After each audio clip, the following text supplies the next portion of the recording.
साथियों, आज की बड़ी विडंबना है, बहुत बड़ी विडंबना है। और बड़ी विडंबना ये है कि आज धर्म के नाम पर, आज पूजा पाठ के नाम पर, आज अध्यात्म के नाम पर चारों ओर विचारों को शुद्ध करने की बजाय केवल और केवल पाखंड और केवल पंडावाद की ही वृत्ति दिखाई पड़ती है। जो अध्यात्म का मूल था, जो धर्म का मूल था, वो अपने मूल से भटक गया है। आज धर्म प्रदर्शन की वस्तु बन गया है। आज धर्म के नाम पर हिंसा हो रही है। आज धर्म के नाम पर चारों ओर भगदड़ मच रही है। आज धर्म के नाम पर युद्ध हो रहा है। आज धर्म के नाम पर बंटवारा हो रहा है। आज धर्म के नाम पर घृणा फैलाई जा रही है। आज धर्म के नाम पर भेदभाव किया जा रहा है। और ये क्रम आज से नहीं, बहुत लंबे अरसे से हमारे देश में चला आ रहा है। इस धर्म में आई विकृति के कारण ही हमारे देश को बहुत लंबे समय तक परतंत्रता का कालखंड बिताना पड़ा।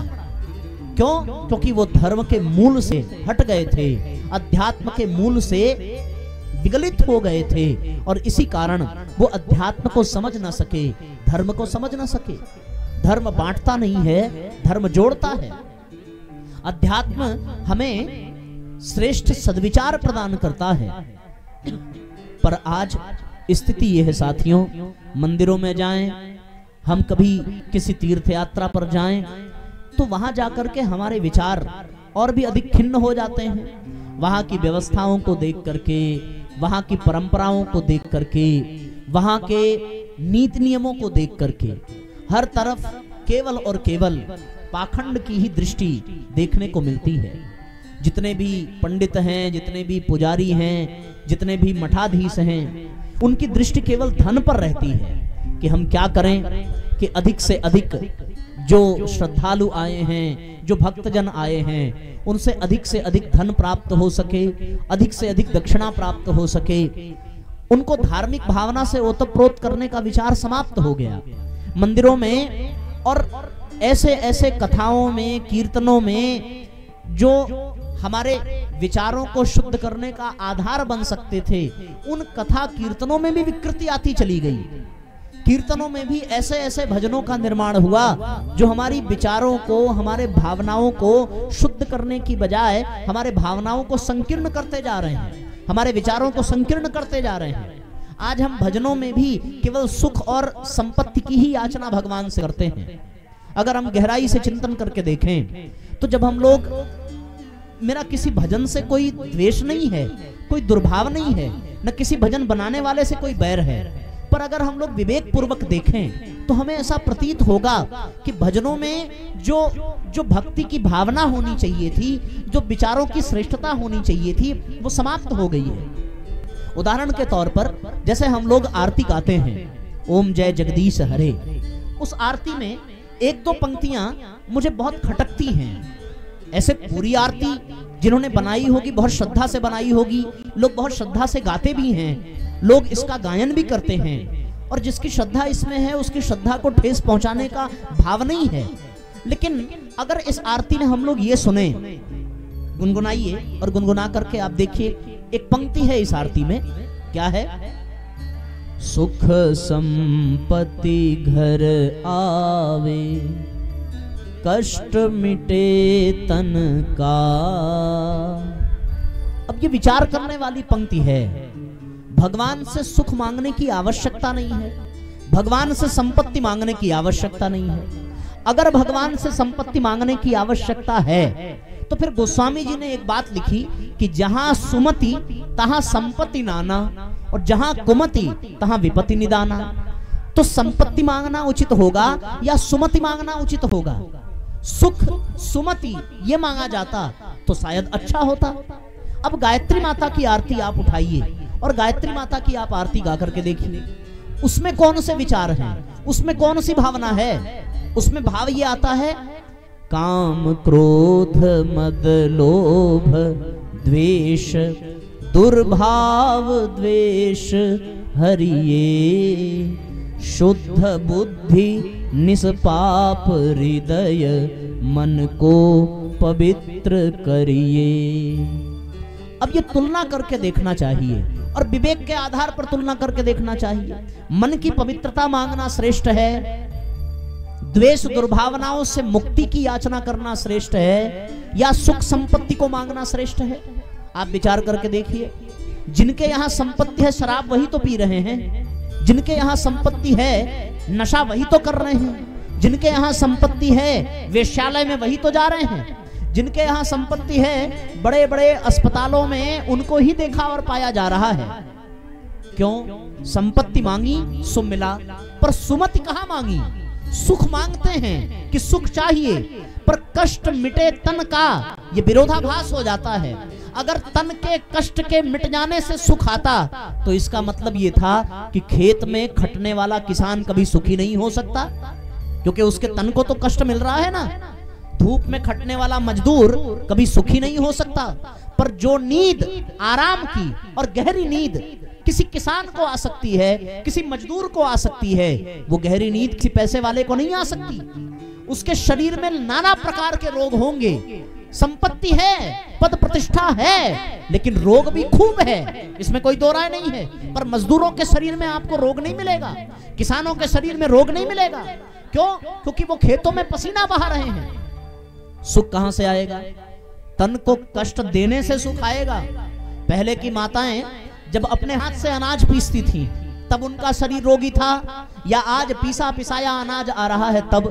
पहले की माताएं अपने हाथ से कपड़े धुलती थी तब उनका शरीर स्वस्थ था, या आज मशीन से धुलने पर स्वस्थ है? विचार करने की बात है। पहले एक एक महिला को 5-5, 6-6 बच्चे पैदा होते थे, उसके बाद भी उनका शरीर स्वस्थ रहता था। लेकिन आज 1-2 संतान में ही किसी भी स्त्री का शरीर ढह जाता है। कारण क्या है? कारण ये है कि हम लोग शरीर को कष्ट से बचाना चाहते हैं और सुख पाना चाहते हैं। सो स्थिति बिगड़ गई कि नहीं बिगड़ गई? और जब बिगड़ गई तो मूल में क्या समझ में आया? मूल में एक ही बात समझ में आई कि हमारे विचार ही बदल गए। पहले हम लोग उनका सम्मान करते थे जो परिश्रम किया करते थे, जो मेहनत करते थे, उनका यशगान होता था। लेकिन आज हम लोग उनका सम्मान करते हैं जो केवल कुर्सियों पर बैठे रहते हैं, बंद एसी के कमरे में 2-4 साइन कर देते हैं। आज हमारी दृष्टि में उनका सम्मान हो गया। अब विचार बदले और ये विचारों का पतन हुआ तो निश्चित रूप से परिणाम बुरा हुआ कि नहीं हुआ?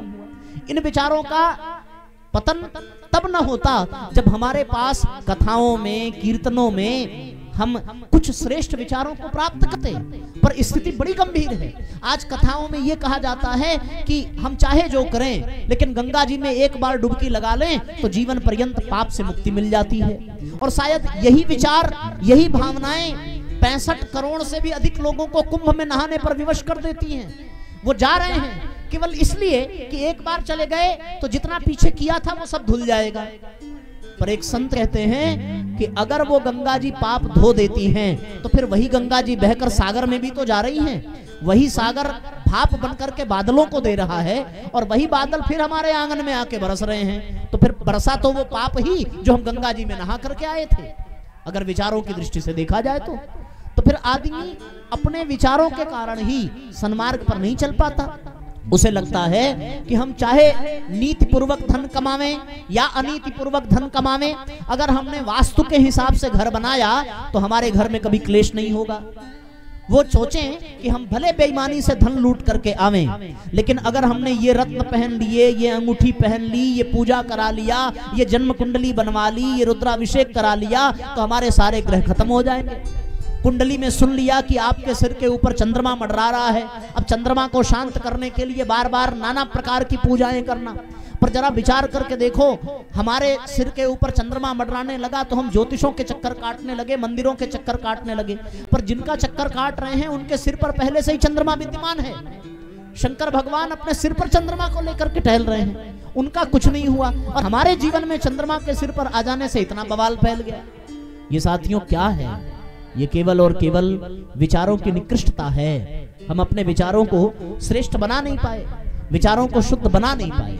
और जब तक हमारा चिंतन ठीक नहीं होगा, जब तक हमारी चिंतन की शैली ठीक नहीं होगी, तब तक हमारे जीवन में शांति का आना, संतोष का आना, दिव्यता का आना असंभव है, मुश्किल है।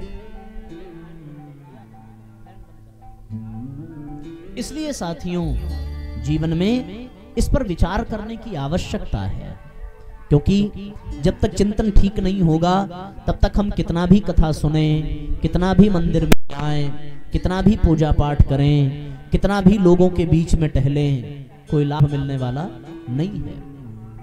इसलिए साथियों, हम सबको चाहे कुछ भी हो जाए, यदि अपने जीवन को सुंदर बनाना है, यदि अपने जीवन को श्रेष्ठ बनाना है, तो अपने विचारों को ठीक करने की आवश्यकता है। व्यक्ति ये सोचता है कि हम चाहे जैसा जीवन जिए, चाहे जैसा चिंतन करें, लेकिन अगर किसी मंदिर में जाकर के 56 प्रकार के भोग लगाए तो भगवान प्रसन्न हो जाएंगे। अब ये विचार सामान्य जनता में आपको देखने को मिल ही जाएगा। अधिकतम हम स्वयं भी अगर अवसर आता है तो भगवान को नाना प्रकार के व्यंजन चढ़ाने का प्रयत्न करते हैं, ठीक है ना। पर कथाओं में हम क्या सुनते हैं? कथाओं में हम ये सुनते हैं कि भगवान जब शांति दूत बनकर के गए तो दुर्योधन का 56 व्यंजन तो देखा तक नहीं, छुआ तक नहीं, खाने की तो बात बहुत दूर की, स्वीकार भी नहीं किया कि हाँ हम तुम्हारे यहाँ भोजन करेंगे।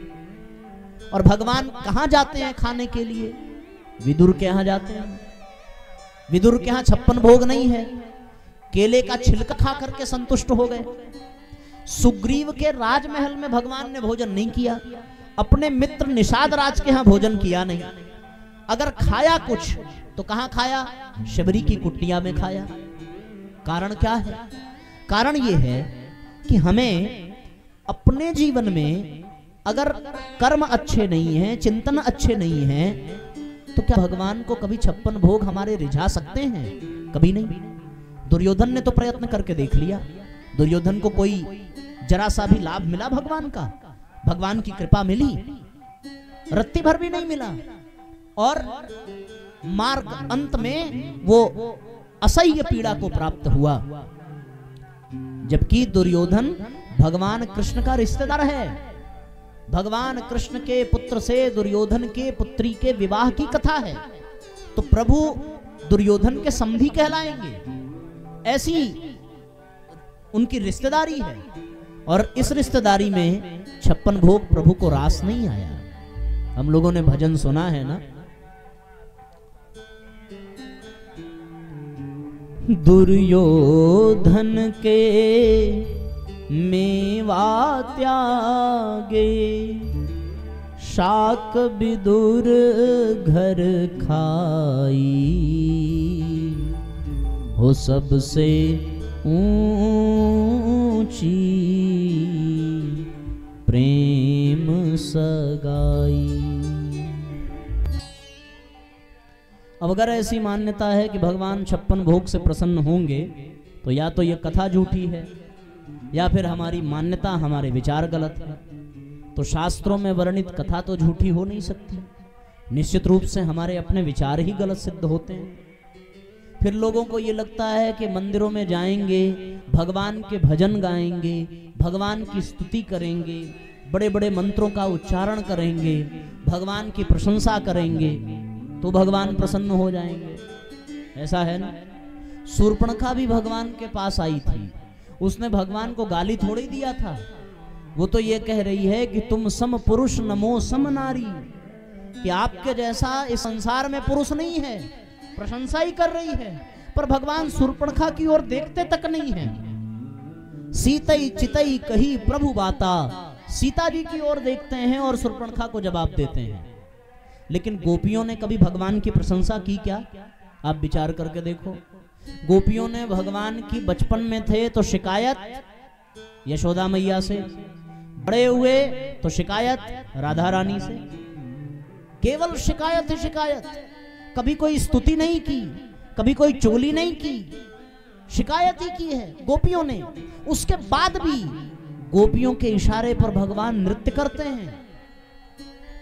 तो अब अगर हम ये सोचें कि भगवान केवल स्तुति से प्रसन्न हो जाएंगे, तो या तो ये विचारगत है या फिर ये कथा गलत है। तो शास्त्रों में गोपियों की कथा तो गलत हो नहीं सकती, निश्चित रूप से ये विचार ही गलत होगा। भगवान को न निंदा से फर्क पड़ता है, भगवान को न स्तुति से फर्क पड़ता है। भगवान कंदमूल भी संतुष्ट हो जाते हैं, पत्रम पुष्पम फलम तोयम से भी तृप्त हो जाते हैं, और वो 56 भोग से भी तृप्त नहीं हो सकते। सबके मूल में कारण क्या है कि भगवान केवल उसी से प्रसन्न होते हैं जिसके विचार अच्छे होते हैं, जिसका चिंतन अच्छा होता है और जिसके कर्म अच्छे होते हैं। कर्म अच्छे ना हो, विचार अच्छे ना हो, चिंतन अच्छे ना हो, भगवान को चाहे 56 भोग लगाया जाए, भगवान को चाहे दिन भर गुणगान किया जाए, दिन भर भगवान का नाम जपा जाए, कोई लाभ मिलने वाला नहीं है। ऐसा करने से, और ये सब नाम जप करना, बार बार कीर्तन करना, बार बार भजन करना, ये है ही इसलिए कि इससे हमारे अपने विचार शुद्ध हो जाएं। पर कलयुग की विडंबना कि आजकल के भजनों में भी विकृति आ गई है, आजकल के भजन भी विचित्र से हो गए।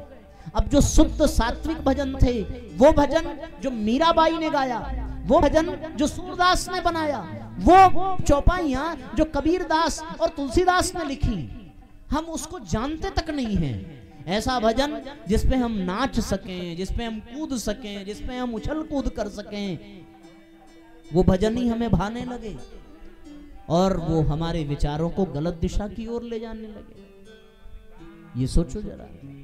इसलिए साथियों, सबके मूल में हमें अपने विचारों को ठीक करने की आवश्यकता है। हम सब करें पर हमारे विचार ही शुद्ध ना हो।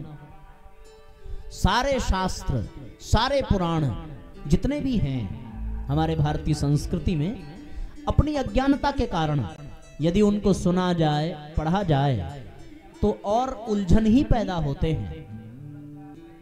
क्योंकि सब शास्त्रों को समझ पाना, उसका सार्थक अर्थ कर पाना, ये सामान्य बुद्धि की बात तो नहीं हो सकती ना।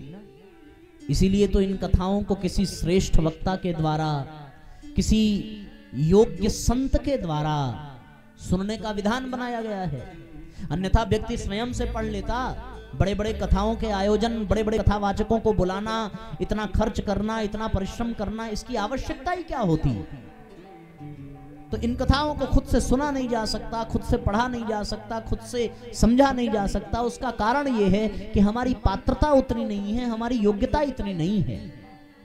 और वो योग्यता है इसलिए नहीं क्योंकि हम विचारों को अपने सुधार नहीं पाते।